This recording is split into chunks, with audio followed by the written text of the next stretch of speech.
Secondly, in June last year too, you indicated that government was going to construct at about 600 chip compounds. And I ask you directly because you made the comment or you made a promise. I want to find out from you if these 600 chip compounds you said were going to be constructed at the end of 2025 has been constructed, and when are they going to be operational? The second bit is about the chips compound. Now, it is not my policy.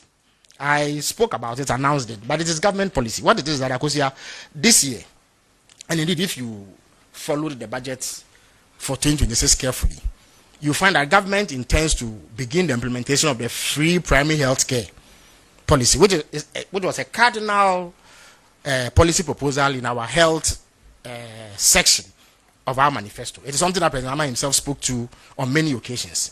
Now, primary health care, the medical experts will tell you, often takes place in lower level health facilities. And when we talk of primary health care, we are talking about basic minor diseases, headaches, stomach aches, and non-serious ailments which require attention. Now, currently, the arrangement is such that referral facilities like district hospitals, regional hospitals, tertiary hospitals, and what have you, are burdened with many of these illnesses. So normally, it should be a CHPS compound, a health center, or at most a polyclinic that handles these kinds of ailments. Now, government's policy is that going forward, starting from this year, there should be some segregation. And indeed, if you check the budget, about 1.5 billion Ghana cedis has been earmarked for that, so that these minor ailments are treated at a lower level. Now, the most basic building block in the health sector is a CHPS compound, which ensures that this level of care is administered. There are many places in Ghana that do not have it. And I come from Abra Sebu Kwamankese, so I know. There are 265 communities, but we have less than 30 CHPS compounds. So you see the kind of pressure that is brought to bear on the referral facility at Abu Dungwa, or the health centers that are dotted around Abakrampa and Muri.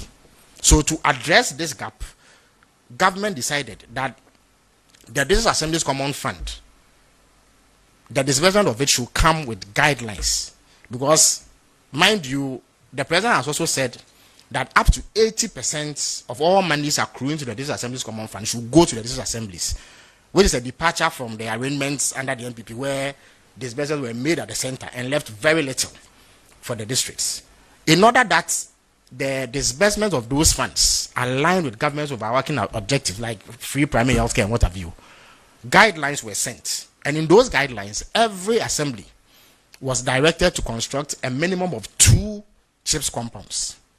There are 261 district assemblies. So that alone gives you in excess of 520 CHPS compounds. And then there are some that started under the previous administration that have not been finished. If you come to AK for that, there are 2 or 3 of such which were started but got nowhere.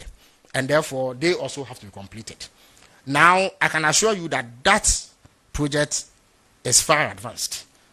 I'm an ex-official member of the District Assembly at AAK, so I know for a fact that if you go to a place called Nyamedom and Uhiaba, we started and are almost done with 2 CHPS compounds. As I speak to you, the procurement process to buy hospital equipment to furnish those CHPS compounds are underway.